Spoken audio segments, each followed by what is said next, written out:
And welcome back to another episode of Pokemon Knowledge. Now, if you guys do not know who's on the screen, I will tell you right now, he has been on my channel in the past. He's absolutely one of my favorite people in this hobby. And I don't root for a lot of people, I promise you that. But I definitely root for Colson. I am so happy with how successful he's been lately. And this is just going to be our stream to catch up. Listen, if you guys want to know a little bit more about Colson's backstory, he's already been on the channel. Go down in the description of this video. The very first link is the first live we had on. You'll get an understanding of him, how incredibly young he is, and how incredibly successful he's been in this hobby.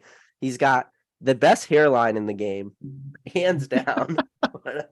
but no, on a serious note, Colson, man, appreciate you coming on the channel again. It's feels like it's been forever.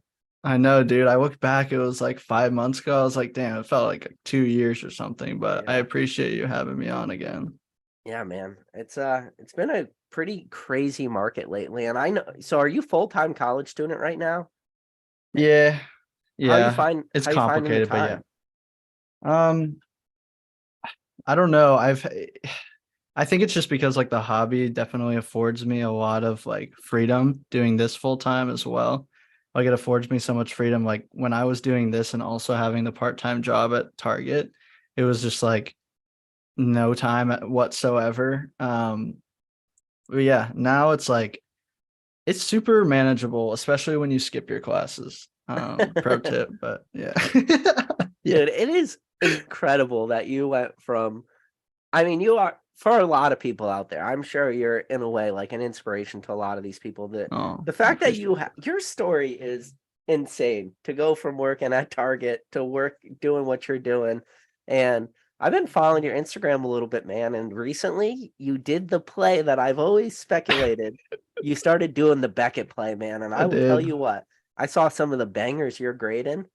And I know we talked about it a little bit before the live, but you want to show everybody like one of the Beckett black labels you hit? So yeah, this is my favorite card I've ever graded. It's the here it is. It's That is the insane, the gift box Latias. Latias black label. I Yeah. was just like I had been looking this card for like years, and I bought a big binder like in January or February, and it was in there, and it was like perfect. I was like, oh, I have to send this to Beckett. Like I was just hoping for like a 9.5 so I could just like keep it and just like, but I now I have no clue what to You do got the because of black label. black label. That's insane. So for anybody out there watching that is not really familiar with that card, we never got that in English. And I was talking to Colson about this before the live. We did get some Latias EXs. We got them in EX Dragon, and then we also got an EX Latias in Dragon Frontiers. And you were saying two different ones, right? Well, that's just they had the Latios Oh, pairs yeah, in yeah, the both. pairs. Yeah. Yeah. But yeah, so we did get two EXs, but we never got that card artwork, and that artwork was exclusive for just for Japanese. And I was talking to you about this before. Again, Japanese is always my Achilles heel, especially when it's some more nichey stuff. How was that card released in Japanese? So there was the it was the gift box in 2003, which had like a lot, it was like a green gift box with Latios and Latias on it. It had two half decks inside, which was the Latios and Latias half decks. And they just came with like 18 cards in the half deck and one in each, the Latios and Latias in each. And the binder I bought had the entire full half deck in them, both half decks. So I also had the Latios, but it was like really off centered. That one I sent to PSA, got the 9. Oh, nice. Just because it was so OC. I wish I could have sent it to Beckett, but it just wasn't. It wasn't there. Yeah. Yeah. Well, we did get the Latios and Latias, not half decks, but they were like called like trainer kits. And I think they were Yes. released in Yep. 2004, and I'm Yep. pretty sure it came with With a those pack weird of. CGI Yeah, arts. and it Yeah. came with a pack of Ruby Sapphire in it, Yep. if I remember correctly. Yeah. So, but yeah, that wasn't the same artwork. So the fact that No. you were able to grade that and get the black label, how many black labels were in that submission? Um, there were uh there were 13. Holy, how big was this submission, man? Or is your pre-grading just next level at this point? So yeah, I'm just gonna like don't please everybody don't like sub to Beckett after I tell you this because I literally just got a submission with grades yesterday that said that had like I sent 12 cards all modern from the newest Japanese sets. 9.5s, 3 gold 10s. Like got pretty much obliterated, and it's like trash stuff, like just the alt arts and like ARs. Like I was just Yeah. like full send, like Tyranitar, whatever. But this bulk sub I sent, it was 29 cards. So 13 blacks out of 29 cards. You think Um, it's the same as PSA? You're just getting that good grader, that one grader that wants to hand out black labels. yeah, and it, I mean, I pre-graded the shit out of those cards, but I also did that. I pre-graded the shit out of the last sub that I got no blacks on. So it's Yeah. like, you know, It's hard to say. yeah, yeah, But, we'll never know.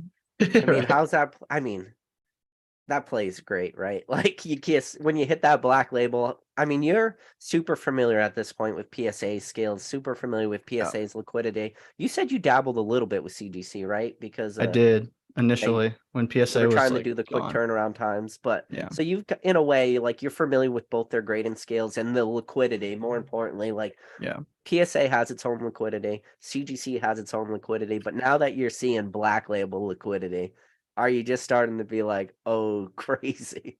Yeah, it's definitely like made me want to send more, but also I think it's pretty high risk like compared to PSA. Like PSA, I feel like I could send these same modern cards and just like hit that 50% margin and just like over and over and over sell these like, like 001 Pikas or whatever, just over Yeah, and over at PSA or Mu ARs or whatever. But like, I don't know, with Beckett, it's just like that when you look at those comps, it definitely makes you want to like send there. Even but I don't know, it's been good. I think I've moved like 5 of the black labels so far, and I just got the submission in last week. has the premium's been worth it for you? Oh yeah, Yeah. oh yeah, What's it like submitting? It's pretty so like I've never submitted to Beckett. I yeah, really sure. I need to just send like a test submission, but everybody said it's kind of just like you throw your cards out into the void and you hope they're out there and then one day you get an email back that's like, by the way, here are your grades. Yeah. So like their online submission form definitely makes it a bit easier. They would like you just type in how many you're submitting. Same thing as like, PSA with declared values.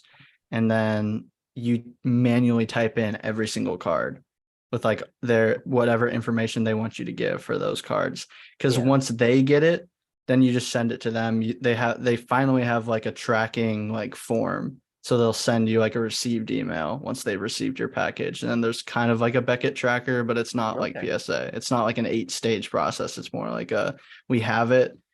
Uh okay, now we like input your cards in the system, and now you have grades at the very end of the process.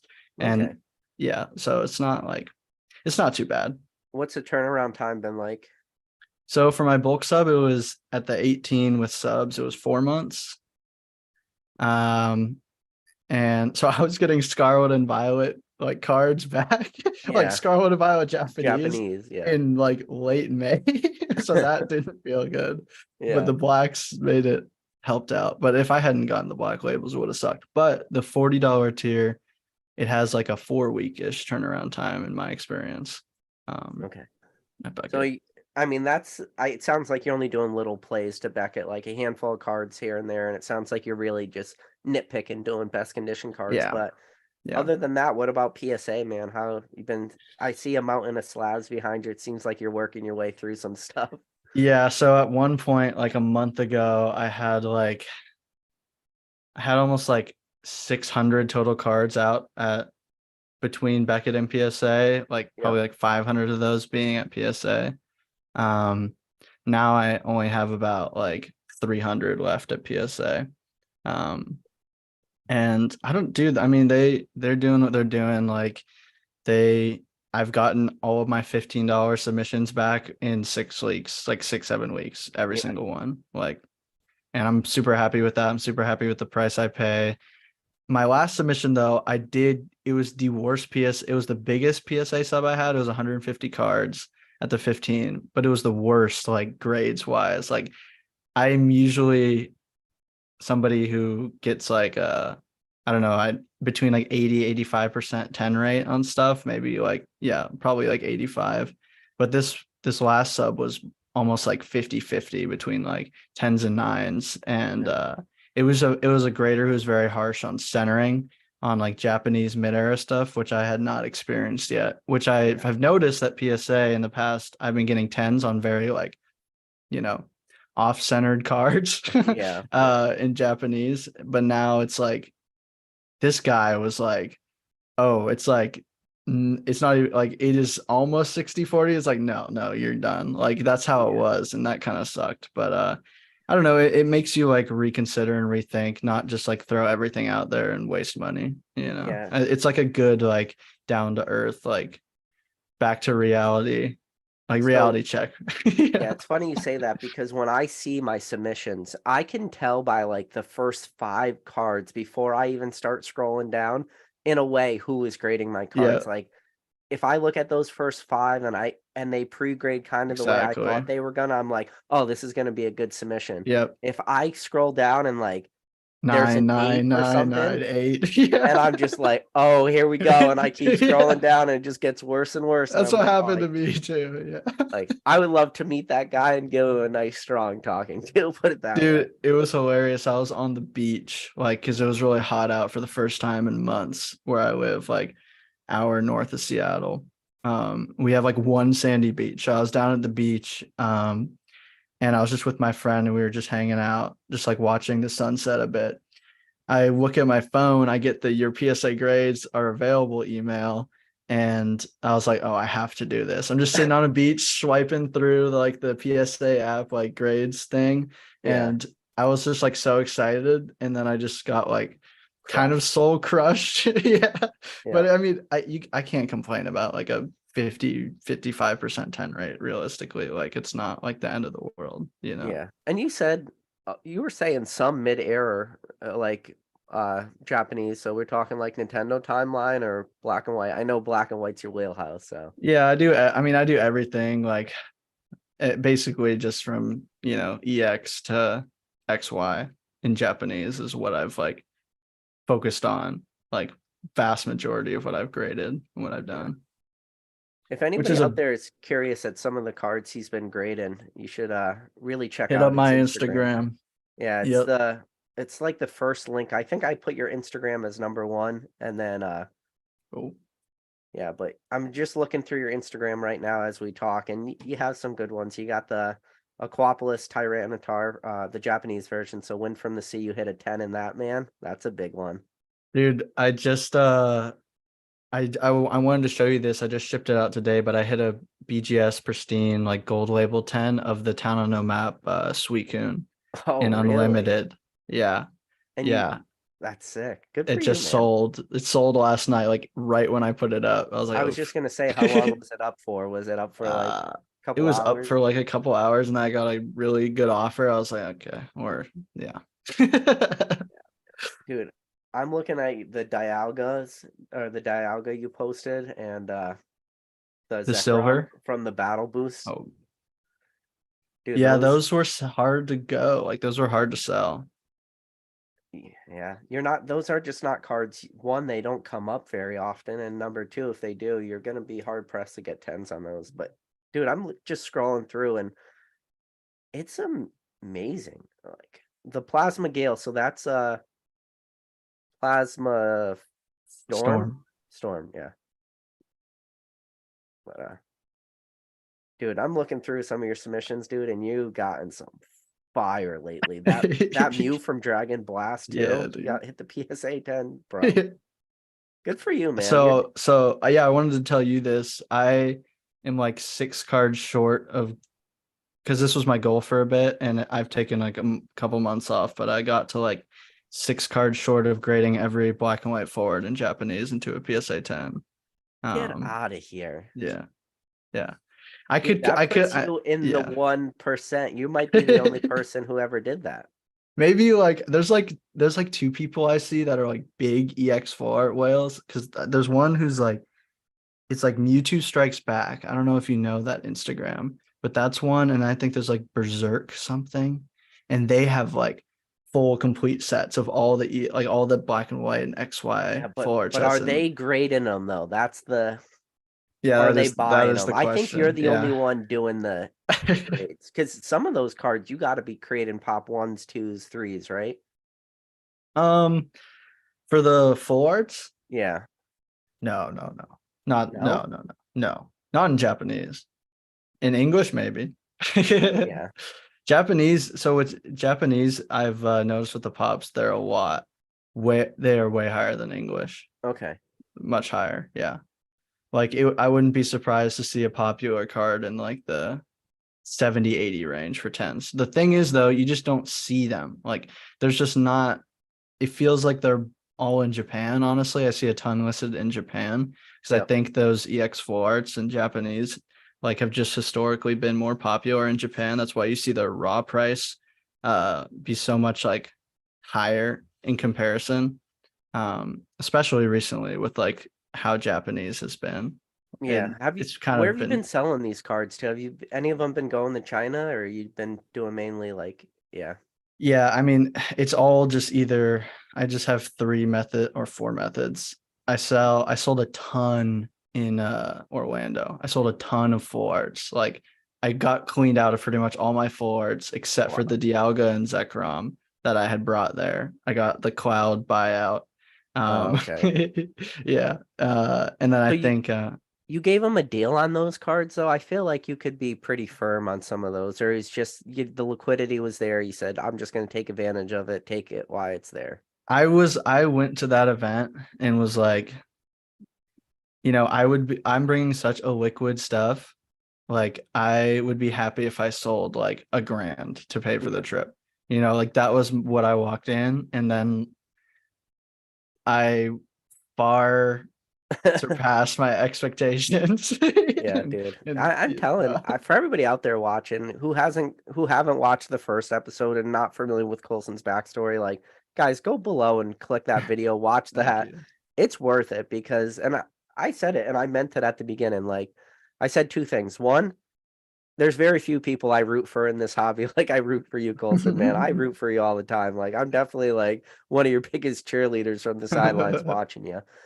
And number two, like you have an inspirational story, man. Like the fact, I mean, what are you now? Are you 19, 20? I'm 20, yeah. You so 20, but when you got into this, you were 18. And I remember, and the fact that you still can't buy a beer legally, but yet I was 17 when I got into it. Yeah, I was 17. Yep. because I remember when we Or first back like in. Yeah. started talking, you were 18. Yep. So, Yep. Yep. and I was just like listening to some of the plays you were doing and some of the cards you were sourcing at the time. And, I always say like people go down the rabbit hole and there's different paths down that rabbit hole, right? It's not just a straight drop. You could take twists and turns, and you were doing twists and turns that for me to notice it, I was like, oh, I noticed this. Yeah. Who's this guy? And then I was just like, wait, he's 18 and he's grading what card? And I was like, honestly, when I first met you, I was like, who the fuck is this guy? But man, you're doing some stuff. I'm super proud of you, man. Thank you, dude. No, I mean, I kind of like, I don't know. There were only like 3 years that I wasn't into Pokemon cards in my whole life, basically. Yeah, Which was like the first 3 years of high school, like right because COVID happened when I was a junior, like right in the middle of junior year. that's Um, crazy. and that kind of got me back because Pokemon, I was like super broke. There were other things in high school, Oh, to of do. course, man. But Dude, uh it I was took me to always upset. graduate college to get back into Yeah. Pokemon, I so was always obsessed with Pokemon though. Like there probably hasn't been a day in my since I was like 4 years old that I haven't like thought about Pokemon or like engaged with it in some manner.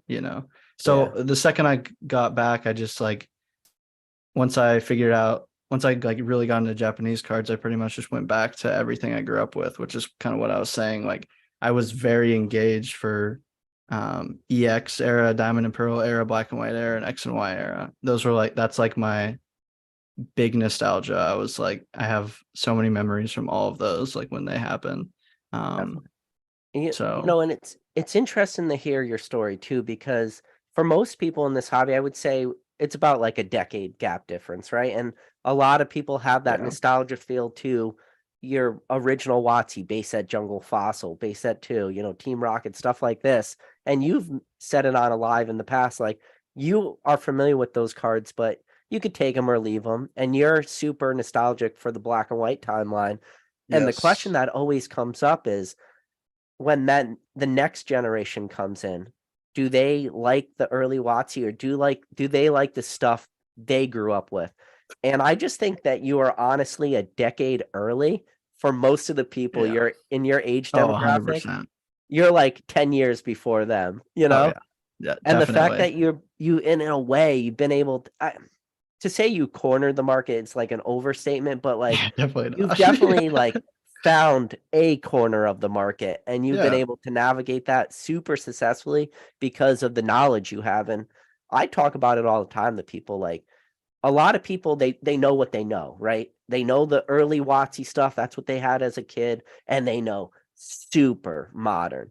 And I always tell people, I'm like, these Harkolzel silver sets, these platinum sets, these black and white sets, like there's some good cards there. And people couldn't you ask people like Yeah. whether it's Noble Victories or Next Destinies or Dark Explorers, and you're just like, tell me some of the hits. You know every hit of Dark Explorers. Oh yeah. Most people could they have no clue. Yeah. So you just have this step above everybody, dude. It's awesome to watch. Well, that's why I always preached for somebody to come into this space and want to grow their collection or make money, like, and you don't have a lot of, like, I had zero flipping, zero business experience, zero like negotiation skills, anything when I came in. Like I was literally 17 and I was like a shut in.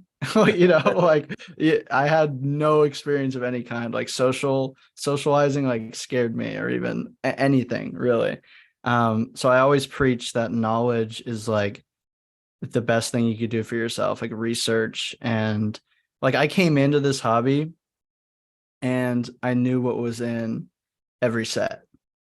I knew pretty much everything in every set just because Yeah. I had remembered and I had always kind of just been around. Um, and that put me like just knowing like, oh, why don't I go find this card? Like this card, like thinking through sets or whatever. What, like this card, I love this card and it's from 2008, whatever. It's I don't know, some Dialga Hollow from Platinum, or I don't, just Yeah. like things will just pop into your head. And then as it's harder when you transform it more into a business because you want to start looking at things as like more inventory and how can you scale that, like how, like what cards can you buy in volume and sell in volume.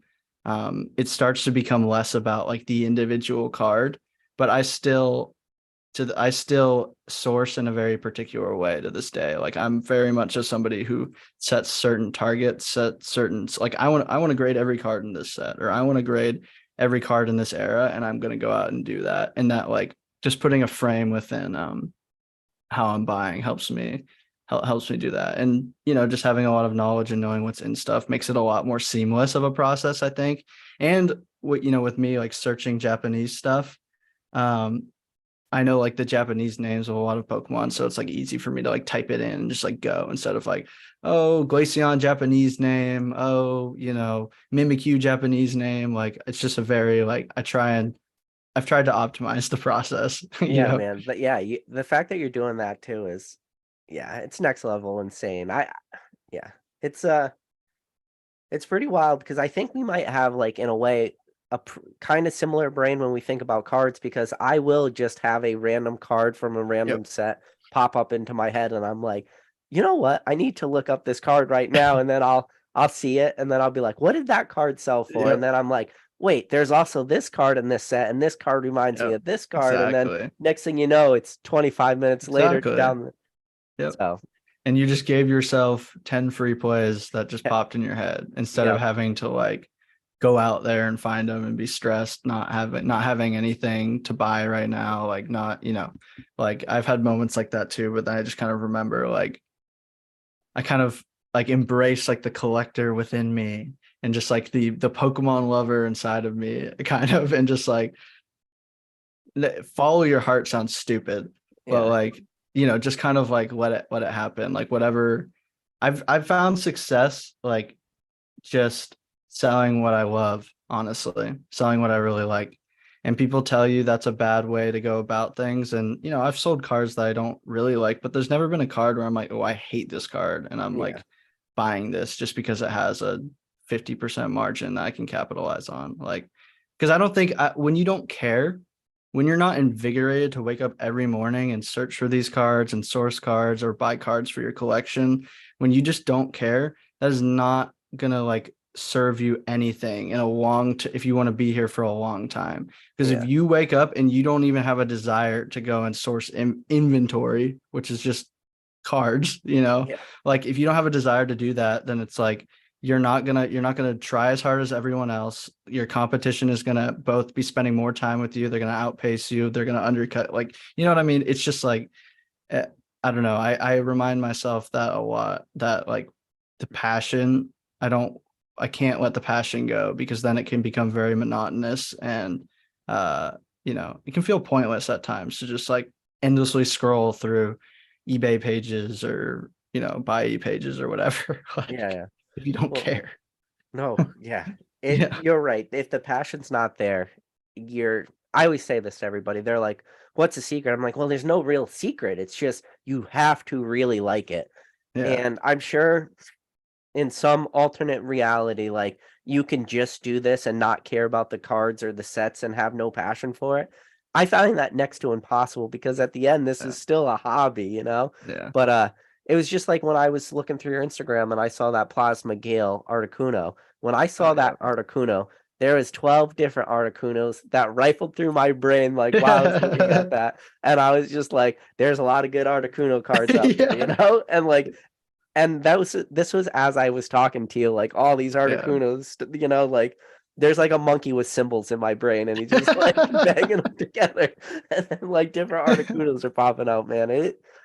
But it gets, I love that. but I know exactly what you're talking about, and so you're full time student now. How are you able to like separate it? Because it seems like Pokemon might be encroaching a little bit more into like I'm gonna take a bigger part of your life, just day by day. How have you been Yeah. able to navigate that?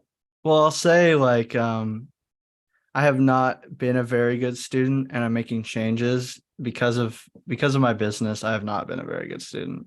It's not that like I think I'm some prodigy who can be a college dropout and do all this. Like I'm making some changes. Like I'm going to do online school next year instead of have to wake up 8:30 in the morning for classes when I stay up till 4 a.m. every night because that's how my brain's wired. Like it's unrealistic. Like when I'm up till 4 a.m. doing Pokemon stuff. I'm just a night owl. Like I'm super just like nocturnal in nature. I've always been that way. Um, and it's not high school. Like in high school, you live with your parents probably. Like you kind of have an obligation to go to class. But with college, like if you fail, it's on you. Yeah. Like a lot of it more so is on you. And I just want to take accountability and like make the changes I need to better be able to focus on studying. And I'm excited. Like I'm doing like a transfer to like instead of the 4 year I live right by, I'm going to go to the community college because they offer a full online program, What are you going and to it's school cheaper. for, if you don't mind me asking? I'm not exactly sure yet, but something in business. I'm going to do a 2 year like business associate transfer degree, which I would Yeah. then go to some 4 year and pursue whatever I kind of want to. I'm not really sure what in business yet. I'm not sure if it's going to be finance or administration or what, but um, I don't know. It's like Pokemon has been interesting because it is like me and my mom have had this conversation where it's like, mom, sometimes I wish I was just this boring kid who just went to school and worked at Target and had nothing else going on and just like kind of just put everything into school and stuff. But that sometimes that would make it easier for her to deal with me and deal with just the kind of crazy lifestyle I live and Yeah. just like uh because it has taken her a long time to just kind of like accept where I'm at and just accept like that, oh, this is a viable, like, not career option, but this is a viable way of making money. Which I think a lot of people can't, but I've talked to her about it so much and taught her so much that she kind of gets it now a bit, but she also gets how like speculative it is and how, a couple bad years could, put me back at target if it ever came to that. Yeah, but think about how far you've gone in such a short amount of time, and just the pile of slabs behind you, at $15 a card, working at Target, the thought of how much money is just sitting I there know. in plastic, not even counting the cards that are inside, just the grading fees. Like going from working at Target to 3 years later, you're doing the plays you're doing and you're doing the volumes you're doing. Like if you did that in 3 years and you could keep this up for another 3 years, man, it would be pretty fascinating. Yeah. Yeah. This year has been, I'm almost reaching like my first year. Like once we hit August, it'll be a full year of flipping Pokemon full time. Like, and really like, that's when I really started going once I quit my job. So I'm excited to see. I mean, I'm really happy with, what I've done this year, like what I've grossed this year, like insanely happy, just like over the moon about it. Yeah. But yeah, I don't know. I guess I wanted to speak on this too. Um, I think doing this or even just like having a side hustle, especially when you're young and lessening your financial burden, because it can be hard when you're young. Like you can live a super shitty, unhealthy lifestyle where you have to work a bunch, you eat like shit, it can unmotivate you to keep up with school. Like, and that's kind of where I was at for a long time when I really wasn't, struggling to pay your bills every month. Um, but like Pokemon and just pursuing some kind of side hustle has just like opened up my life in so many ways. Like the amount of growing as a person and the amount of experiences I've been able to have in the past year has been like, I wouldn't give it up for anything. Like it is definitely allowed me to figure myself out as a, human being too. And Dude, because it gives me the opportunity to take breaks when I need to and reconsider and eat healthier and, be able to go and work out at whenever I want, or, just like, just the effect it's had on my life has been like, amazing. And I'm super grateful for it. dude, that's awesome. That you're able to use Pokemon as this like vehicle for you to just, Yeah. you know, put you in this path. And it'll be like I said, if you were able to do what you've done in the last 3 years, let's double that to 6 and let's double that to Oh 12. And man. Yeah. I can't Yeah. even imagine. And, my last podcast I had with Ryan and Rattle, Rusty TCA Gaming was on there. And one of the Hmm. questions that was brought up at the end of that live was, can there ever be another TCA Gaming? Like, is it possible to do what he's done in the hobby? And I don't think it's like an easy yes or no answer, right? Like Yeah. it's Yeah. definitely a very nuanced answer, but there's paths to that, or there's routes to that, and you're finding like a route.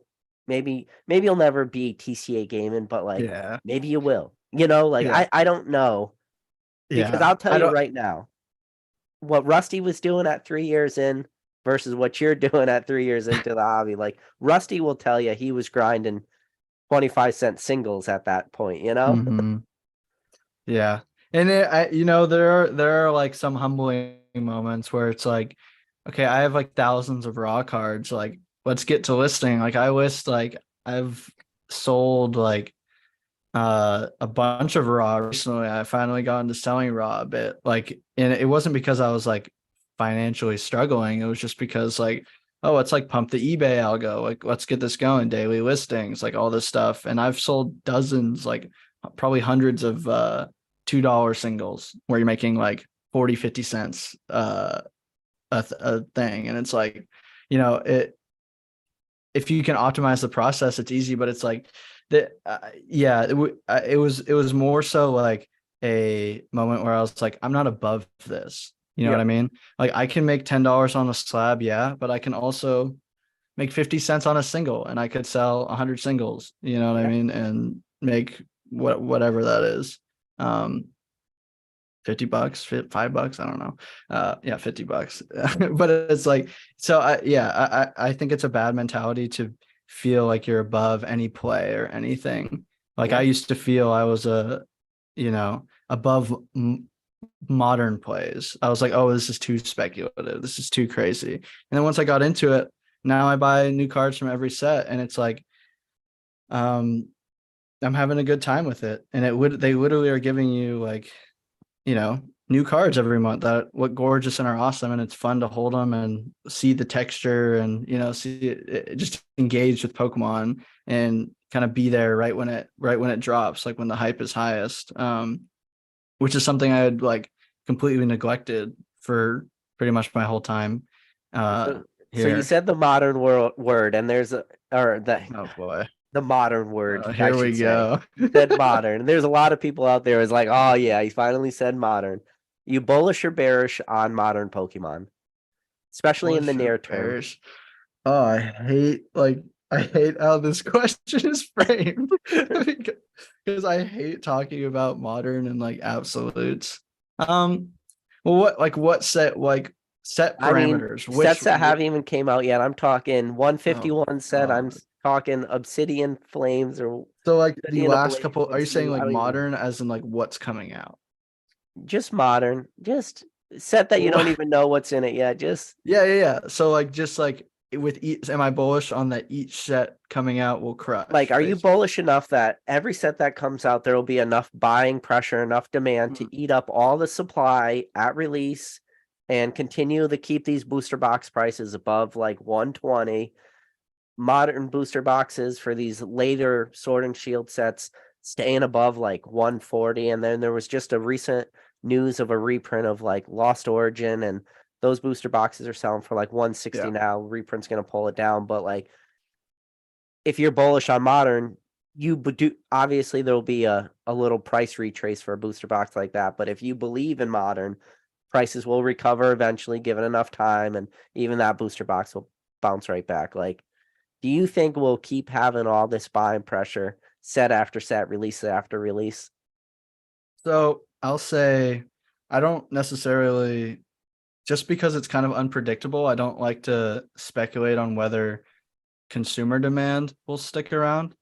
But I am confident that Pokemon will keep coming out with great cards and great sets, and even look what they just did with, because I stick to Japanese modern, um, just because there's like the products are so much smaller and uh cheaper in some ways, more expensive in others. But it's just what I do. Japanese is just kind of what I do. But I'm confident, like what I was gonna say with Clayburst and Snow Hazard. It's like there's nothing like, what big Pokemon chase card is in that set? Nothing. Nothing. You want the Snow Leopard, like the new legendaries? Like who is gonna type Chien Pao EXSAR in eBay? Like how many people even know what Chien Pao is? This Chinese Pokemon name. Like how many? Like it's not like when Charizard it drops in a new set. You It's a type fish. like think it. Well, Chi that yeah, that's Chi Chiu's the Yeah, fish. it's a Yeah. fish. It's not Magikarp. It's a fish. It's just And it's just a fish, and it's like it's cool. I think the cards are gorgeous, but it's like what carries the set is Iono or at whatever waifu's in there, and I trust that they'll put in like even a nobody character like Miriam got pumped to high hell by everybody when Scarlet and Violet dropped. yeah, Um, and that character truly was a nobody in the Scarlet yeah. and Violet games. Like I You like played through people said you the don't whole even see her things. in the game potentially. Like if you Oh, go a certain no, route, you don't even never meet her. saw her. Never Yeah. saw her. Yeah, she's like a nurse. So I'm confident that Pokemon will keep dropping sets, and even sets that don't have a big Pokemon chase card. Like if you look at these Japanese sets now, the alternate art Pokemon, like there probably isn't a Pokemon card in those sets, like an actual Pokemon that's over $50 in Japanese. Um, Yeah. but But people look said at that Iona. about Sword and Shield too at the beginning, and Mhm. even Black and White. I mean, you were playing the games, but like, who's I guess I mean Reshiram? Who's like Zekrom at the oh beginning, yeah, of course. I totally agree. I'm more so talking like right now.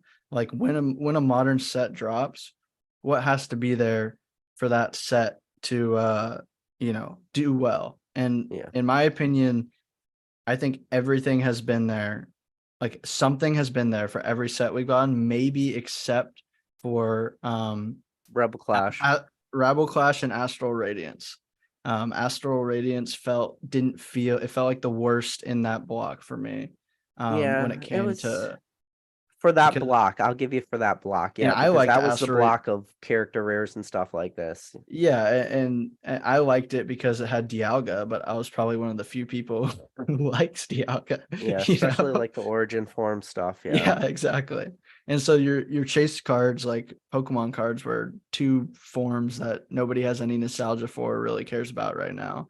And that's more what I mean. Whereas then these other sets had also good like forward supporters, forward trainers. That Astral just didn't really have that. But Pokemon doesn't drop a lot of Astral Radiances. They don't drop a lot of Rebel Clashes. You know what I mean?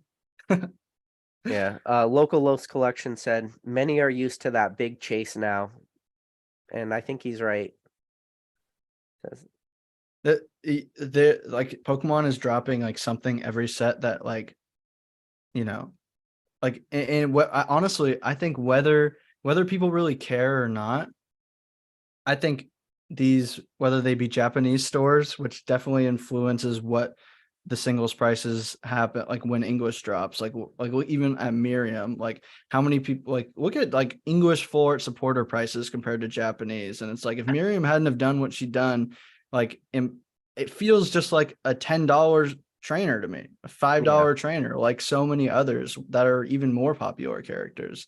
But because of what happened and because of what like I think a lot of Japanese card stores do, and they set these these buy list prices and something like even if there's no good cards, something will get pumped because there just needs to be that one, like they're gonna make something really expensive and really hype. You know what I mean? Like just the market will, not even Yep. Pokemon. Even if Pokemon doesn't feed you anything, they're gonna like bring it out of thin air. That's What kind of breaks my it take. then? So what breaks modern then? If you're saying Well, Pokemon could just do this, make it set after set, always have that chase card, what could be a break for modern then? Well, yeah, I guess for me, it's like if Pokemon has a bad set and then you also lose all of that hyper speculative demand, then it's like, okay, well now we're just screwed, right? Like because right now, I mean, I've just been it's hard to navigate because I've been somebody who's been very skeptical and not nervous, but just like I don't get why people are paying these prices, but it's been like 2 3 years now. Okay, they are, it's like a reality I have to accept that it's still going. I can't like it feels, I don't know, just like know the risk, like that's all, you know what I mean? Like it doesn't have to get deeper than that. I think just know that it could all just kind of like crimson invasion at any time. You know what I mean? Like Yeah. I don't know, with how popular Pokemon has managed to still be, and I mean these new games where like what they sold, I think like I think it was like 10 million copies the first release weekend, like Of a mediocre insane, game, like people were saying that was even yeah, really ready exactly. to A be game that released. wasn't even playable in a lot Yeah. of aspects. Like I'm confident like Pokemon, yeah, there's just a lot to constantly be excited about. So I guess at this point I'm not even like that scared. Like if it stops, it stops. That's kind of my perspective. Like if we go back to just $80 booster box, $75 booster boxes every set release, then like so be it. I don't know. It's like I find it interesting that people find the need to have this argument so much, like because people like argue about it, you know, like I like to have just like a discussion, but people will like argue like, oh, you think modern's going to go down, well I think modern's going to go up, you're stupid. Like like what's like what's really, I guess it's like it has to just be financially motivated interest, I think right? it's financially motivated. I think it's where your Yeah, positions are. yeah. And I don't know, it's hard because it's like, yeah, I've thought about it a lot, and the more I think about it, the more I realize that I don't know. And whatever I come up with in my head, I that still has no like I can't change any outcome. We just have to take what we're kind of given Yeah. in these And so markets. what position or like what percentage have your plays been in modern now? You're saying you kind of segued a little bit to doing a little bit more modern grading. And is this just part of you like expanding your business and growing, Yeah, or yeah. was Having it more born out of volume plays. necessity because of No, sourcing these vintage stuff? it was more just trying to expand more. Like I think having like liquid, like modern stuff on your store can help draw eyes to your store too. And then they scroll through your store page and they see, oh, well, this stuff from 2006 is also pretty cool. That's kind of how I think about it and why I like to do it. If I had to give a percentage, it's small. It's like with like new releases, like 5%, like not like, yeah, I'd say like five, maybe between 5 and 10%. Like it's not, and I don't do anything with sealed. It's all singles. Um, Yeah. And yeah. especially you're going Japanese single route, so you're probably going to get a little bit better condition on those cards. So that's Oh always yeah. a bonus. Yeah. Yeah. Yeah. Yeah. But so obviously you said you've been, if that's only like 5%, that means you're still able to acquire collections. And you mentioned that one card, that Latias card, you said that came out of a binder collection. I did. It did. And so have you been trying to go more the large collection route, or you've been still trying to like do onesie twosies with cards?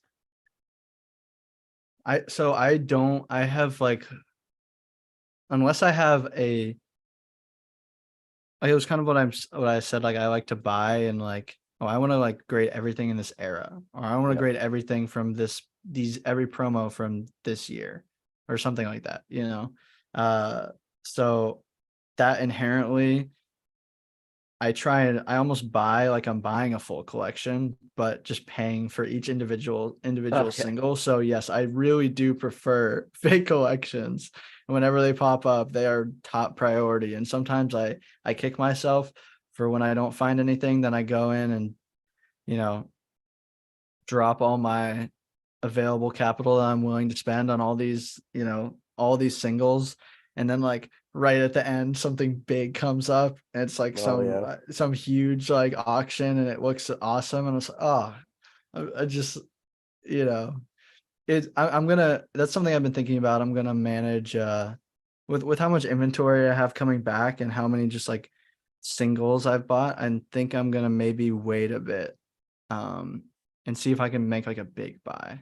Like right now I'm just like hoarding cash basically because Yeah. I just want to make a big buy. And the sourcing process can burn me out if I'm not super like into it all the time, if I'm not getting up and wanting to do it every day. Like for me it's like I will source for 3 straight weeks every day for hours, or I will not source at all. Like Mhm. that's just how my brain works. I have a very like addictive personality and I bounce around a lot. Yeah. Um, so for me, just to buy a massive collection and get a month's worth of buying out of the way, even if I'm suffering by like oh, I'm only like 2xing instead of 3xing, like it's like, you know, I, I'm I'm happy doing it if I can like it can give me more time in the rest of my life where I can pursue like other hobbies, or you know have more like social experiences or get out more. Yeah. um So it's funny you said that you're trying to like hoard cash and trying to make that big buy. yeah.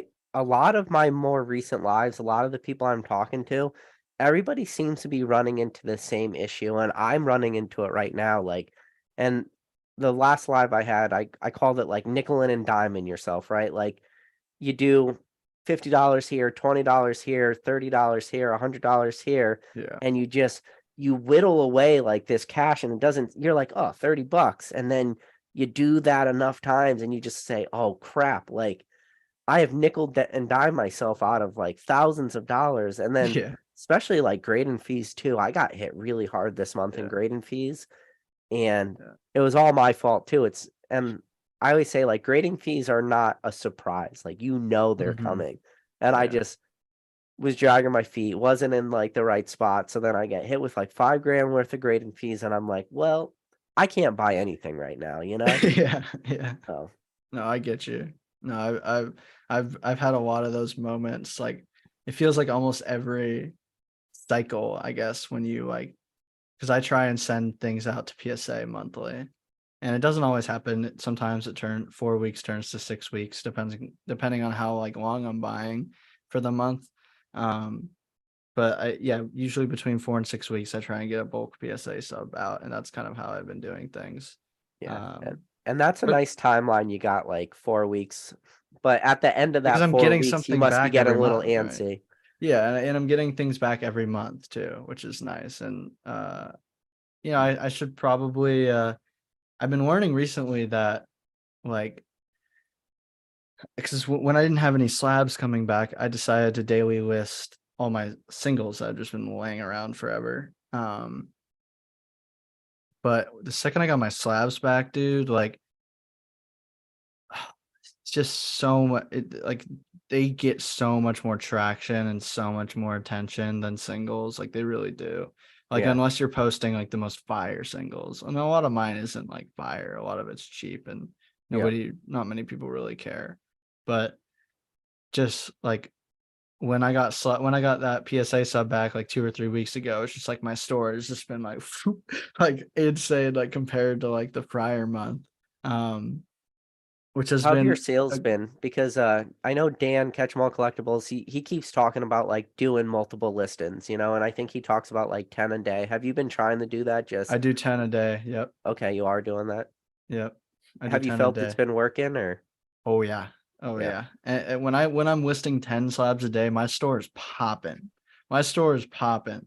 Like that's just something I've noticed after so many like doing this whole kind of circus over and over and over again with these PSA subs when they come back. Like when I have those 15-20 days where I list a PSA sub back over the course of like 15-20 days, yeah, the store is doing great and old stuff is getting flushed out. Like people are finding my store. So old stuff that they're going through.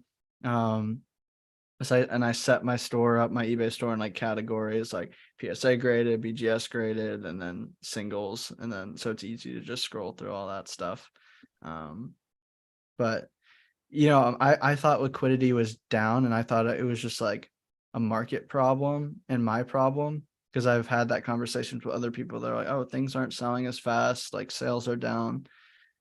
But once I got a PSA sub back, it was like, oh shit, sales are up. Like we're yeah, crushing this month, you know. So yeah, I want to, I definitely want to manage. Like I want to be able to list slabs every single day. yeah. And that's kind of a hard goal, especially with 10. Like that is 10 slabs a day for 300 slabs a 300. month. Yeah, That's 33,650 slabs a year, like that's a lot of slabs. yeah, yeah, Um, and you'd have to be sending out what, like 300 slabs a month or 300 cards a month. So I'm yeah. doing half that. So maybe I could do 5 slabs a day. But still, If the fact right. that you're doing over 100 slabs a month is pretty impressive. Yeah, I it's definitely been a process and I've definitely like had I think I've scaled up pretty well. There's definitely some things, but scaling has probably been my most like nerve-wracking thing because I just have never had I didn't know anything about business and scaling up capital, scaling up inventory, like because this is my first rodeo, Yeah, like I really came into Pokemon and really didn't know what I was doing with just money and business in general. But it has taught me and especially the people around are so like kind and so willing to teach and give information um that channels like Dan and Jake and Squeaks and them were like really helpful to me when I first started. And while it's like I definitely don't spend nearly as much time watching them as I used to, um just because it's like a lot of it is targeted towards people who trying to teach new people or new-ish people that don't really know as much.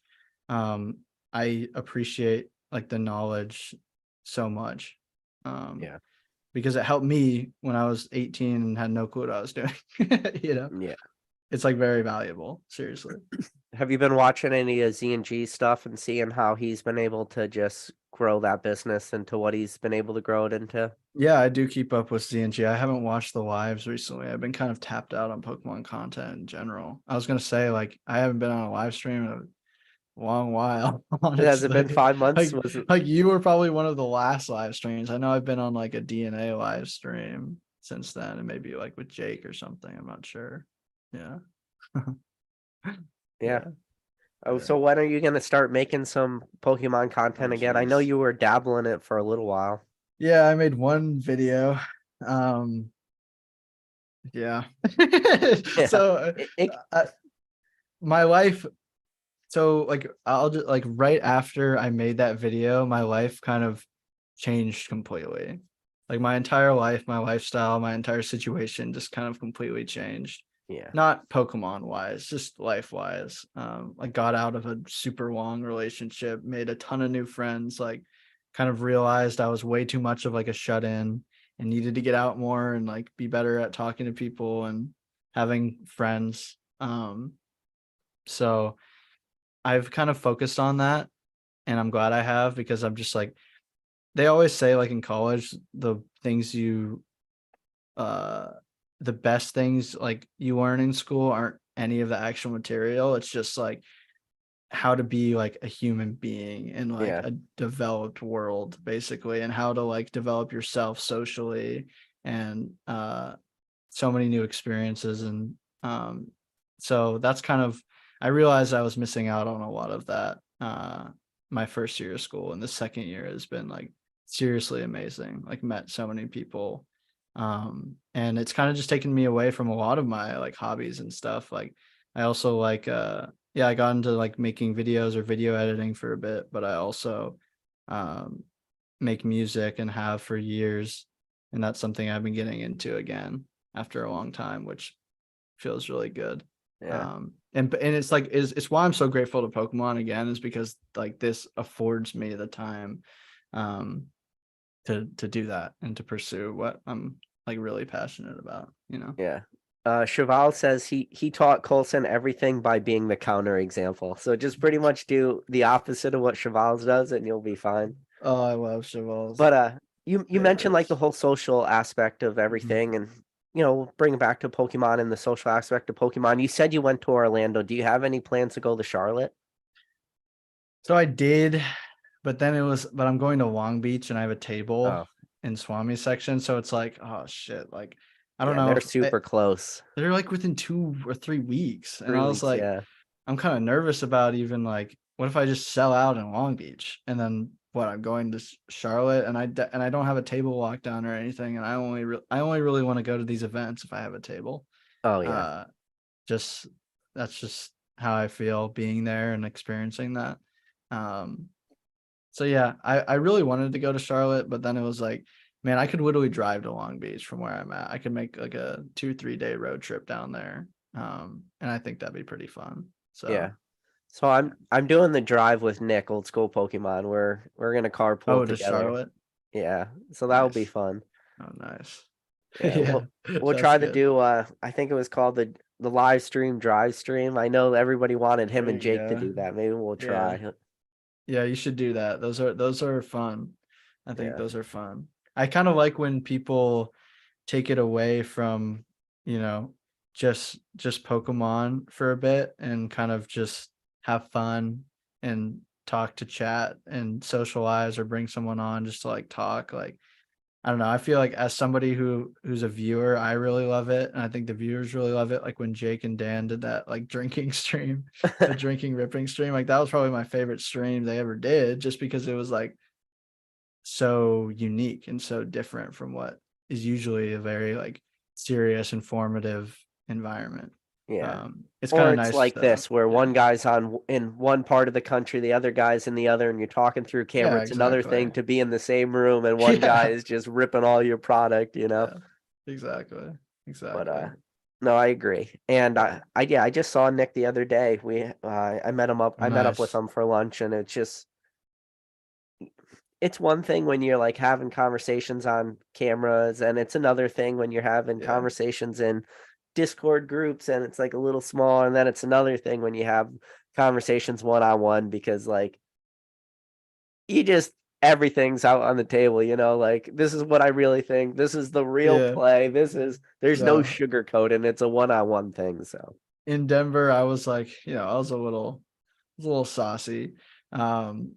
Little, whatever. And I remember I was in an elevator with Nick and I like made up that like I tried to convince it was funny. I was just like I tried to convince him that he was like the biggest like Garatina fan ever. Like and I was just like making up that he's like the biggest Garatina fan, like biggest collector of yeah. And it's like you can't do that on a live stream, you can't no, like troll like that and have fun like that. yeah. That's funny. I wonder if Nick even remembers that. It'd be a good thing to bring up and ask him. Yeah. True. Yeah. But no, and you but when you think about all these guys, when you go to these conventions and stuff, like everybody talks, everybody's friendly. In a way, everybody kind of like knows each other. And if they Yep. don't know each other, they know each other pretty quick, like Yeah, it becomes natural very fast. yeah, It becomes natural very because fast. yeah, because you have this common interest, which is Pokemon, and most people aren't doing Pokemon like this. Most people don't Yeah. talk about Pokemon No. for hours a day, or just like you said, you'll randomly have a card come across your brain, Yeah. and then you spend the next 40 minutes researching that card and 12 other cards. Yeah. And I looked through our Instagram messages, and the Oh, yeah. most recent message we had before Yeah. this was you were on Josh's live and you I said was. you had a PSA dream where you Yeah. had a dream about your PSA grades. And I messaged you privately. I was like, dude, Yeah. just so you know, I had the exact same dream. Like, Yeah. do you want to tell everyone like what your PSA dream was? Yeah, my PSA dream was I went through like it was like it was a sub I had sent at like the $50 tier or something. And it was like some big cards. And my dream was that I got like 3 8s and 2 9s. And it And just I had like the same crushed me. dream. Yeah. It just like crushed me and then I woke up and I checked the PSA tracker. I was like, oh, like Yeah.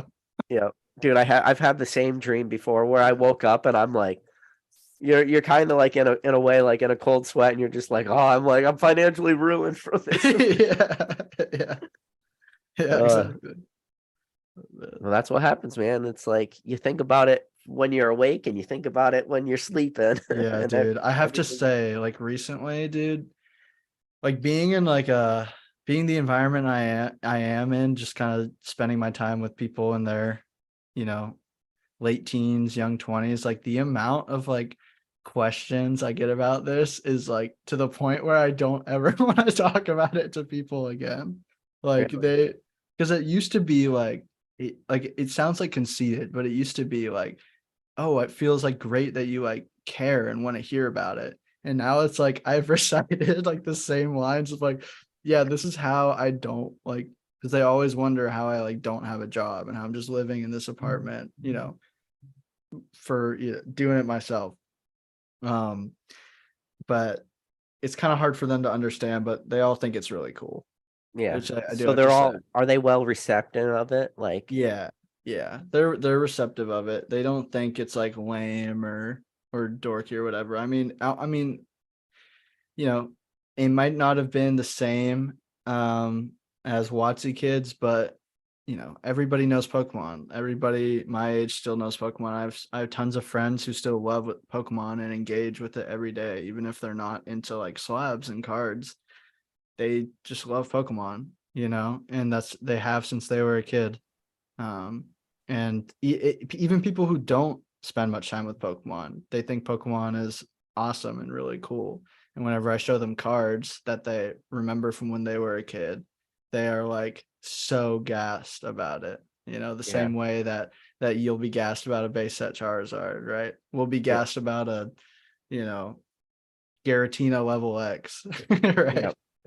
Do you Yeah. get any of your friends come up to you and like, hey, I got this old collection. Do you want to buy it? And you're just like, yeah, Yeah, I've sure, I'll play. I'll buy your light play. I Can't move mid-air I've fucking tried. bulk. Yeah, I've had people like it's all just mid-air bulk. I had one friend where he literally just gave me his binder, um, and was like, here, just like sell it. And I was like, oh, okay. Like he was like, you don't even have to give me any money, just like go do this. I'm like, oh, sure, like I'll give you some money still. My car got stolen and the binder was in there. Oh man. This is like a year ago that my car got stolen in my parking lot. And Oh, then I felt horrible because for like a month I was like, where is that binder? And then I was like, oh my God, it was in my back seat. Like this childhood, I felt horrible. Like uh, his childhood binder with did you go through it? like Like, what was in I there? did. It was like all mid-era, like Diamond and Pearl. Like there was like a Glaceon level X in there. Oh, There was like Majestic Dawn. Yeah. yeah, there was it was kind of that Diamond and Pearl Platinum era with some like EX era mixed in, basically. And I felt so horrible. I was like, oh my God, if somebody like lost my childhood binder, which I wish I had, I would be like, I don't know. Like I hold on to the cards that I like was super into in 2016, the ones I ripped myself in 15 and 16. Like I'm never selling any of those, even if Yeah. it's like even if it just like sucks. Like I don't, I slab them all up and just keep them because it like every time I look at it, it's like, oh, I remember the exact time when I pulled this. I remember where I was and how old I was, and probably next to my little brother, we were both into it together. Yeah. Yeah.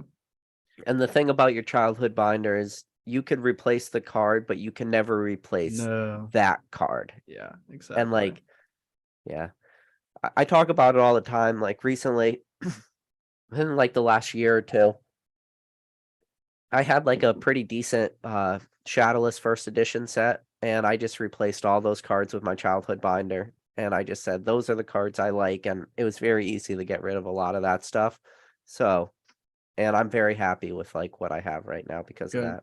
Nice. Oh Because yeah. my childhood base set is my childhood base set. Yeah, Like that's awesome. it's nobody else's, it's mine. And to, can't put a price tag on that, but those other slabs, it was very easy to put a price Yeah. tag on those. Let me grab one thing. Yeah.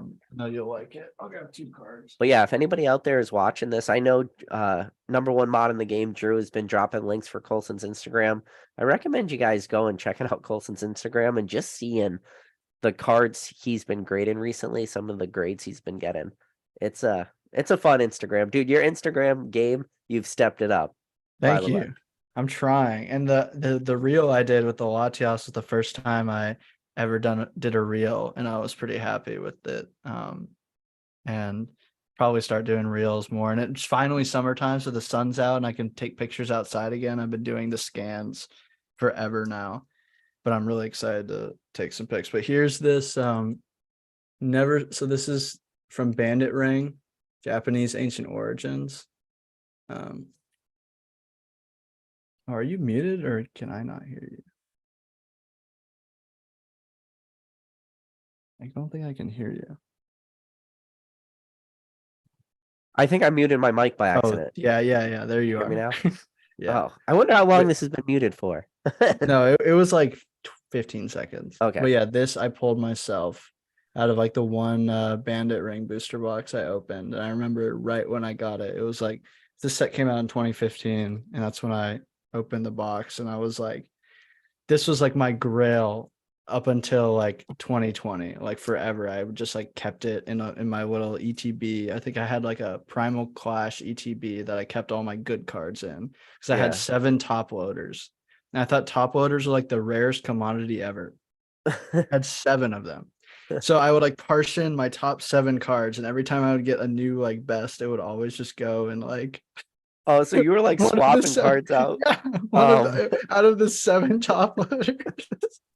Everything else was just penny sleeved in ETBs. And then this card is really special. So I don't know if you know this, oh but yeah, the Jirachi, yeah. From I picked that up in what Denver. that's well, what set is Deoxys. that? Deoxys. Deoxys, yeah. So I picked that up in Denver raw for like $40. Oh wow. And It was the only thing I bought in Denver. And this card, um, this card is like, I remember it so vividly from my childhood. Like it was like when I was like a kid, like when I was like 4 or 5 years old. Like this card, because Deoxys came out 2005, I would have been 2 years old then, but I still had opened up some EX era because they would put it in diamond and pearl, like boxes and like Yeah. blisters and stuff. As you know, in that card, like dude, when I hit the PSA 10 on that, it's just like I don't even want this in Japanese. Like I'm a Japanese collector, but I wanted it in English. Like I wanted this 10 in English because now it has like the 5-year-old whatever 6-year-old like memories of like this being one of my favorite cards ever. Yeah. Plus like every time I look at it, like this card is like Denver to me, you know. And Denver was like the first time I met all of you guys and all of my friends through it. And Denver was like such a good life experience, like never having traveled alone before. Um, all of that. Like, I don't know, just Did I'm in you vend in Denver? I yeah, so I think what did I do? I think somebody like left and then I just like got on their table. Okay. Yeah, at the end. I think the second day or something. But the first day I spent pretty much just going around and hanging out at like the Pokenomics circle kind Yep. of table. I just kind of hung around and put some slabs on DNA's table. That's what happened. I put some slabs on DNA's table. Yeah. Yeah, yeah, Yeah. So I went to Denver and I didn't vend. And I was like, for my first Collecticon, I yeah, need to find out like what's selling, what are people looking for, look at all these vendors. And I did that for 2 days. And I said, okay, I had a lot of fun, but I'll vend next time.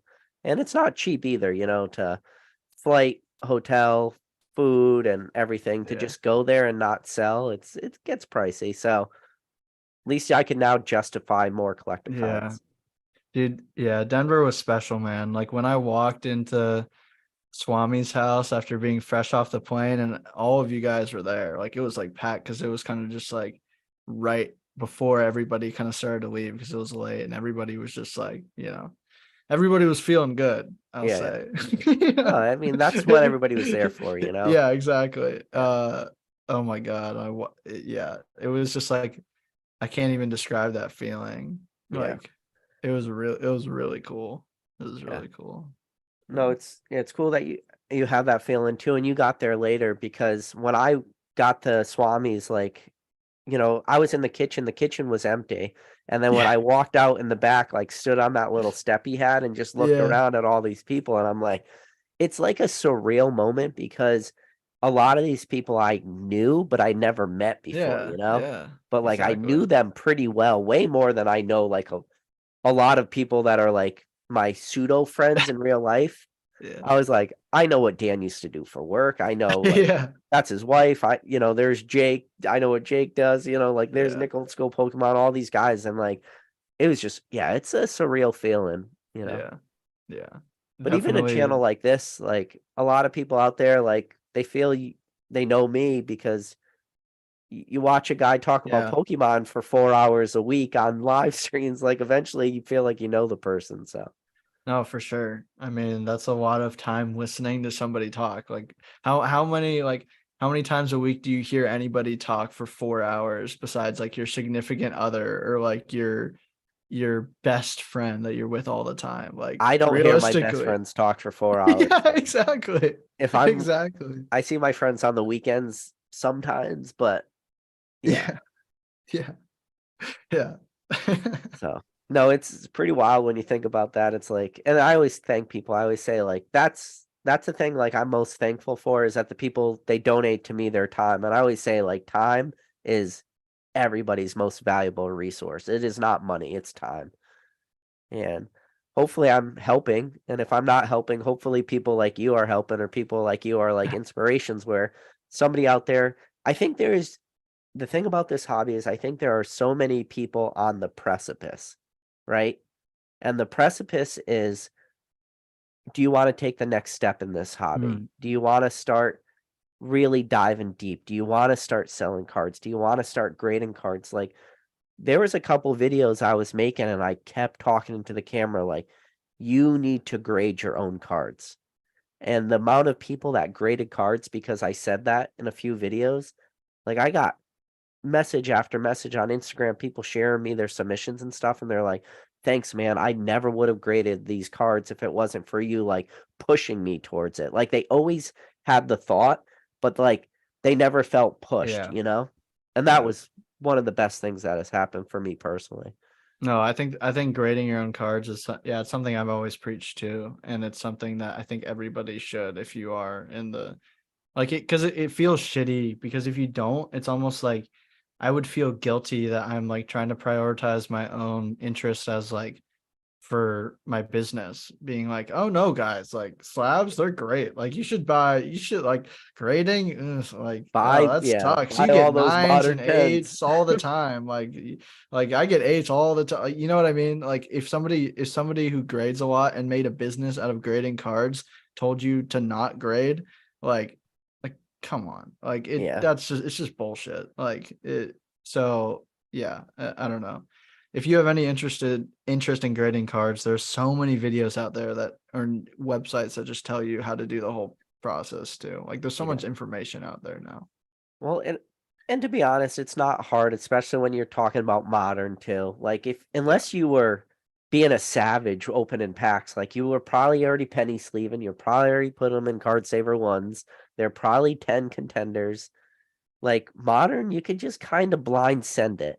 And Yeah. then, some of this earlier stuff, like get a couple sevens, get a couple eights. Don't get all eights, don't get all sevens, but like get a couple. And when you get the You're grade gonna get back, them. Yeah. just look at it. Look at the card, say, what did I miss? True. And you do that a couple times and you're like, okay, at least for the next submission, I now know what not to do. And knowing what not to do is just as valuable as a license, like to spend $15 to get like this amazing life lesson of like what the difference between a 7 and an 8 is, or a 7 and a 10 if you're that unfamiliar with grading. Like that could be the best $15 investment you've Yeah. ever made in this hobby, Yeah, exactly. And like I wanted to say too, like even if the 7 is like say you're a great pre-grader, even if the 7 is because PSA damaged the card. Okay, well now you know that PSA damages Damage cards, and your that's card. Yeah. something you have to like account for moving forward because it's an inevitable thing. Like Yeah. getting a random 8, random 7, whatever is happens to everybody, and it's like normal. And it can really suck when you hit it on a big card. When you hit that on a big card, but it's more just like it's a volume thing. Like you just have to look at everything in aggregate rather than like kind of just focus minutely on like, oh, I should really regrade this like 5 times so it gets the grade I want it to get. Like, Yeah, man. um, I keep this in front of me. I use it as a coaster, so look at the corners, right? uh, yeah, there you go. And look at the front centering. Yep, So it looks okay, right? yeah. What do you think this grade is? Um, is that a 10? Oh, that's a 4. Oh, I just said 10. I was like, It yeah, gave me a 4. I that's look a at this crazy card all the 4. time, and I still to this day don't know why it's not like a 10. It, I mean, maybe there's like a little corner issues, like so it's Yeah, a you could 9. definitely say it's a 9. You could say it's a 9. Not a But 4 though. I freaking look at this card all the time, and I'm like, there's always a chance that they hit you with the random 4 for no Dude, reason. I've never gone below 5. I've never gone below 5 because I'd try and make it a point not to buy or grade damage cards because I just don't really find them that exciting. Like I know a lot of people really like ones or Oh twos yeah, or I was threes. going after the one play for a little while because of the Yeah, liquidity of I ones know is it's ridiculous. crazy. It is crazy. It's almost like having like a low pop 10. It's like having a 1, like Yeah, because it's just a low pop like sought after grade, But yeah. I just don't. I don't know. Not for me. I like mint cards. I don't know. I'm a weird guy with condition. I like mintiness. Yeah. Yeah. What I think I'm gonna bring this card when I go to like collecticons and just have people look at it. and see if anybody. I'm like, I'll do a blind, like put a tag over the label and be like, guess the grade, everyone, and then everybody looks at it and they're like, I don't know, like a 9 or a 10, and then we're like a 4. So I did the exact same thing in Orlando. I brought this 8, this Japanese Oh, Stormfront yeah, the Charizard. Stormfront Charizard, yeah. Yeah, I brought it to Orlando because I'm not the biggest base set Charizard fan, but this I love. Like this is one of my favorite Yeah, like the deck Reimagine Read cards. artwork. Honestly, yeah, I love it. And I showed everybody and I told them like, could you find a problem with this? And literally nobody could tell me anything that was on the card, and I still don't know why I haven't cracked it. It's Yeah, just kind of so sitting around just because I that's a think good question. Have you been doing the regrade plays and especially or the resubmit plays to the same grader? Yeah, I was, and then I kind of just got overwhelmed with so many slabs that once it's all just like there, it kind of becomes a lot to just like look at like individual 9s or 8s, you know?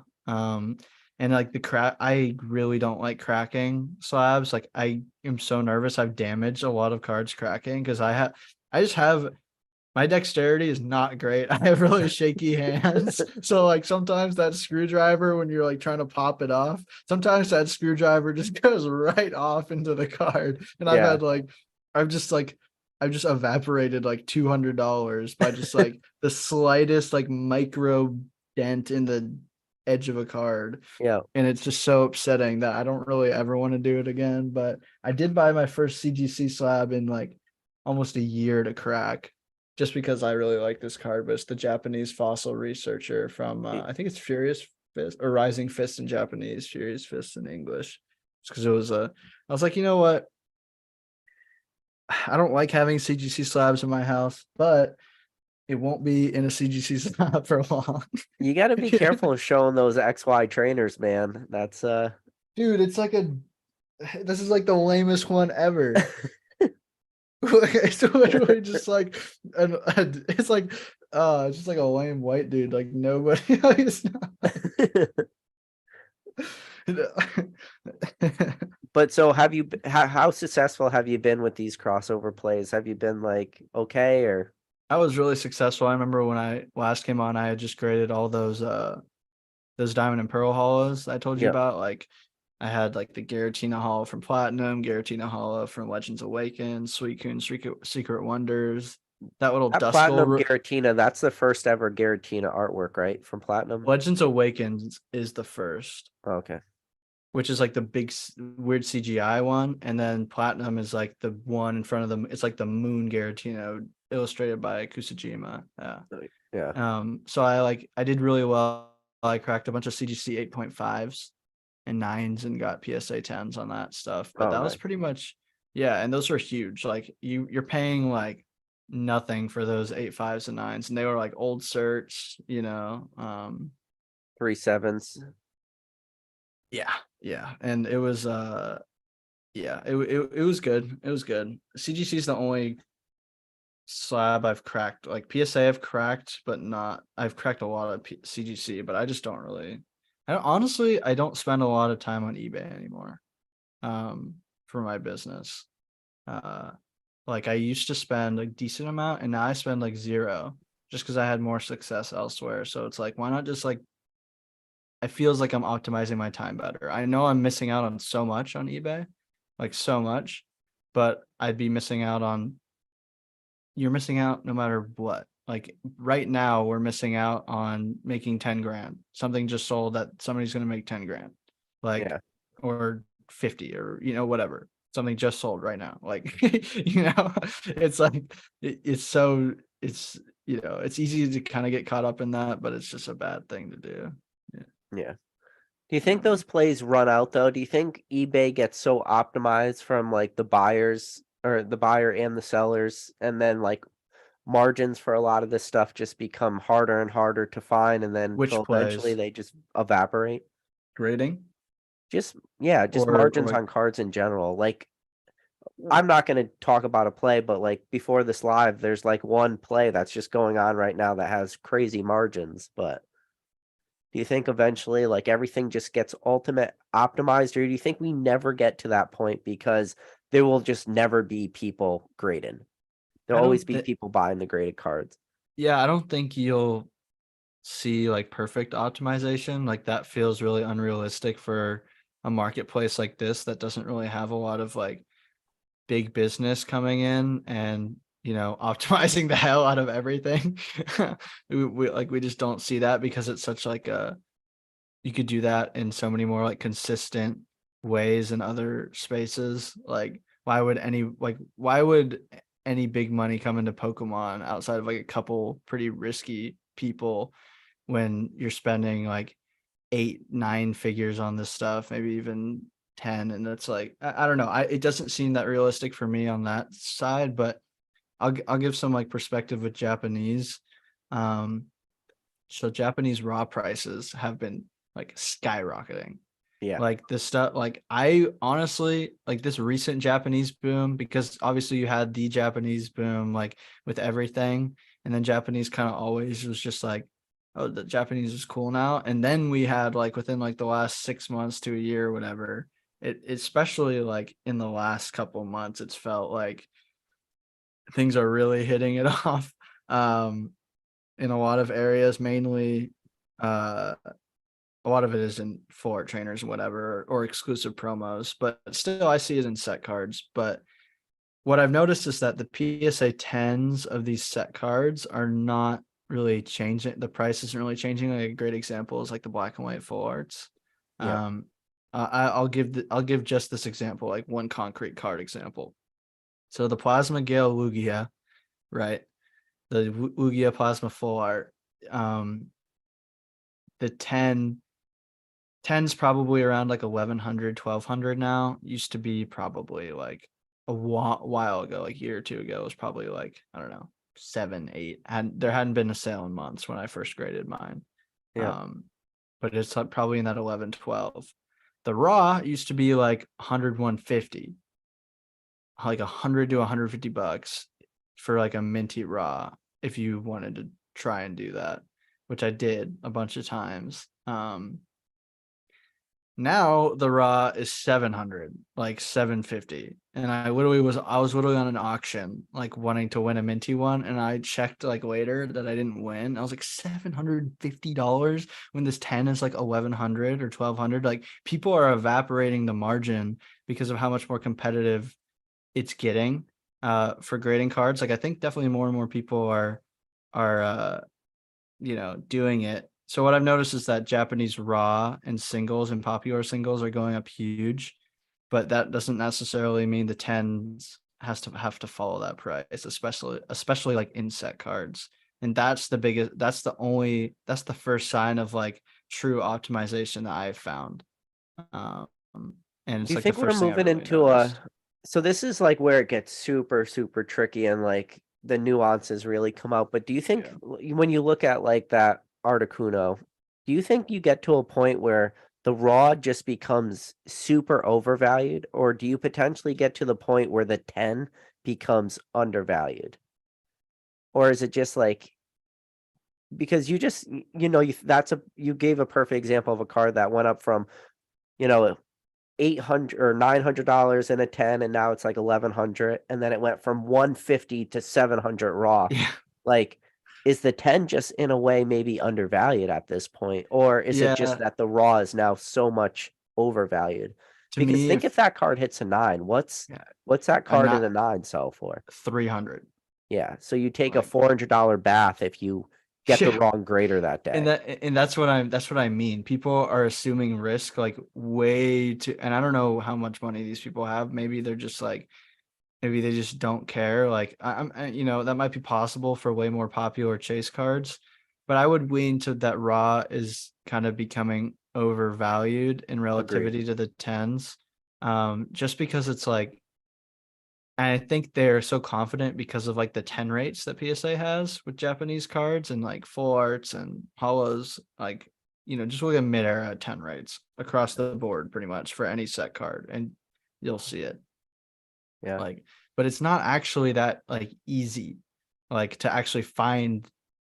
It's just people only grade the minty raws because when you grade a 9 in a lot of these cards, you get destroyed. You get destroyed in a 9. The only option is a 10. So people are only going to send 10s. And that's how it's been for years. Yep. You know, and that's like that feels more realistic to me because I see thousands of these cards in damaged condition, right? Like Yeah. imagine if all those cards just got sent off to PSA and it's like, oh wow, this 10 is low pop. Like you know, like Yeah. then the 10 looks low pop, like a base set Chari. Oh, the 10 looks like super low pop because there's so much like, you know, just like worse condition behind it, you know. So I don't know. That's kind of my perspective on it. And I think that, but there could be a case that I think maybe both are overvalued. I think I might even lean towards that the 10 and raw are overvalued. I think And 10s for a lot of cards are potentially grossly overvalued, yeah, but yeah. and yeah, just there's some 9s that are undervalued, you know? So it When the just gets, nine's less than raw, like yeah. There's a lot of examples where 9s are less than raw.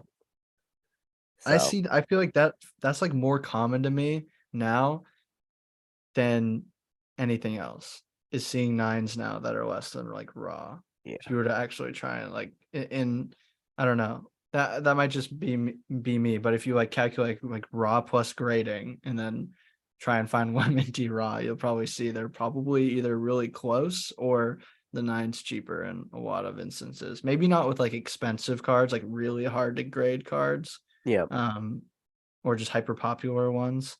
But yeah, yeah. That is so that's one of my biggest pet peeves in this entire hobby is when I'll be watching an eBay auction and it will sell for greater than a 9 and I'm looking at the back of the card and it's like That looks like a 9. it looks like a 7 or an That looks 8. like a Like 7. it's just it's beat the fuck. There's edge issues, there's corner Yeah, issues. You know it's not a 10. And you yeah, just look at the sale and you go, who is the yeah, guy buying this? yeah, Because you got to assume that they're paying a premium for that raw, that they're paying the premium to grade it, right? So if you're paying the premium to grade it, you must have experience grading, yeah. and they don't. I don't know. That's a pet peeve of mine, man. No, it is. It sucks to see for sure. But there's also something to be said that raw is super popular in Pokemon too, and so like binders are huge, and there's so many casual raw collectors. I think it just gets a bit different though when you're talking about Plasma Gale Lugias. That's Yeah, not like the casual collector. Like the casual collector doesn't want a Plasma Gale Lugia. If we're gonna like categorize a casual collector as something, they're gonna want evolutions in their binders and Pikachu commons and you know, little promos you get in blister packs. And so when you buy your Evolving Skies blister, you get the Umbreon Hollow promo. You know what I mean? Like yeah. that's like feels more realistic to where it's like, oh yeah, raws on those like probably sell a ton and pretty strong just because it's so attainable and popular compared to slabs. Well, that Articuno, Jake from Pokenomics has that same card. He has the Plasma Storm version, the English version, Oh, but he nice. Yeah. showed the card and he says he's not selling his right now. Maybe he's changed that, but because at the time he was like, this card's undervalued. Like for Yeah. what it was worth at the time in a 10, he's just like, I'm not selling it. And if somebody did want to buy it, they'd have to pay me the premium that I think it's worth. So you run into this, and you must be having a lot of trouble with that running into this. Is what you're selling undervalued because you're running this now as a business. So you Oh my have to stay God. liquid. How are you? And obviously, you talk about your childhood collection. You're still a Yeah. collector at heart. How have you been able to navigate, which is potentially the hardest thing to navigate? Like, what is your personal collection versus what is inventory versus what is the shit you Yeah. don't care about? Yeah. I'd say like basically pretty much everything goes outside of these two cards right now. But I still have other childhood stuff that I keep. But before I would sell, I have other things I'd sell before this is what I mean. Like there are, if it ever came to that, which it, you know, they're not expensive, so it wouldn't. But the so I had a moment like probably, I don't know, in February, January, I was just very burnt out on everything. It was kind of cash poor in a bit. I had just been buying a bunch and whatever. I pretty much sold like I had amassed like a personal collection and then I I was like, one day I just like put, it was like 25 slabs, like 25 different slabs. And I put them all in a spreadsheet and I just looked up the last solds of all of them. And I was like, holy shit, this is like, it was like 13 grand. And it's just like, you know, what am I doing? Like, I'm 20 years old. This is like, I could pay rent for a year, like more than a year, like almost 2 years with 13 grand. Like, you know what I mean? Realistically. Yeah. And it like compared to everything else, like I didn't even feel it was that big. It was just like, oh, it's just like 25 cars. They're just like chilling here. Like I'm in them for super cheap, like whatever, yada, yada. Um, but then I think it's important to like be realistic with the numbers. Cause then it was like, I don't feel like I like Dan's rule of like 1% of your like collection being like compared to your net worth or whatever, right? Yeah. And I'm just not there yet. So I yeah, I'm trying to manage it. I'm just trying to acquire very special cards in special ways, not just because I like the art, but because it has some kind of experience or meaning to it. Like this um this Ariga Pikachu that I'm getting from Thrifty. Like I wasn't able to make it, but I'm really happy she got it for me and signed it for me. And I really want to keep that. Um and but because that's something that like, I'll always remember that Thrifty got that for me. And I love this card and I have like memories attached to it. But like, I don't know. Like the Latias, this is so awesome and so cool. It just doesn't like I'm selling that way before I'm selling this. Yeah. Like Yeah. and that's just I don't know. It's a good question, and I've been so like back and forth on it. But I did have a moment where I pretty much just like liquidated my entire personal collection, and still am work. I think I've almost pretty much sold through like almost all of it now. Um, I just sold my last silver Dialga because I had like three of them, the Oh, PSA 10 Japanese ones. that's a tough one to Yeah, sell. yeah. Uh, but yeah, good question. It just you just have to be realistic. Like I could live in La La Land, but it's like, okay, do I value like my financial future or do I value like a card with cool art? You Yeah. know? Well, Colson, we managed to go for close to hour and Yeah. 40 minutes. Dude, I thank you for being willing to come on. And like I Yeah, said man. to you when this video started, dude, I'm your biggest cheerleader. I am so happy to watch you like what you're doing in this hobby, the way you're growing in this hobby. I think your future is just so bright in this hobby, man. I think Thanks, man. and just like I said, 5 months ago, it felt like longer. And to watch what you've Yeah. done, when you were on 5 months ago, we were talking about all those diamond and pearl plays and stuff. Yeah, For you, that must seem like forever ago. yeah, it does. And you think, and I look at what you're doing, and I look at all the plays in the last 5 months, and all these cards you're grading, and all these. I just look at your Instagram, and I see you just like you're growing so fast in this hobby. I'm just like, this is this is exciting. This is something to watch, and I'm very happy and very privileged to be able to call you a friend, Colson. Oh, thanks, And man. I think it's awesome what you're doing, man. And I can't wait to see what you do in another 5 months and another 3 years. Oh, thank you. I mean, I appreciate like the space you make for people to come on and just talk about things and how many people you bring on and how many conversations you've had. I think it's a good thing. And, for both you and for other people to just have this kind of space to just kind of like just drop out everything that's just boiling inside your head about Pokemon throughout a day or whatever, and just Yeah. be able to dump it all and have conversations. Like it's a cool thing, and you've been super consistent too. So like, be proud of yourself for that. Like I dropped a video and then I was out, like, like after Right, like you've been one you've bad been thing. consistent on Instagram, and I'm not consistent on Yeah, Instagram, so you got me beat there. yeah, Yeah, man. So for everybody out there, do me two do me a favor. Go watch the last video if you want to know more about Colson's backstory. Go click on Colson's Instagram, give him a like, give him a subscribe. Check out his awesome graded returns he's been doing. And then if you guys want, also click on his YouTube channel. Maybe we'll get lucky. We'll get a Colson video drop one of these days. But I promise there will be another, at least one more. I look forward to it, man. But yeah, Colson, I appreciate you, man. Thank you. Keep doing what you're doing. And to everybody out there, guys, listen. I know I could speak for myself. I could speak for Colson.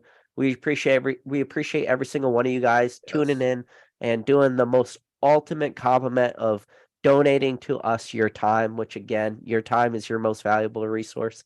But with that said, guys, as always,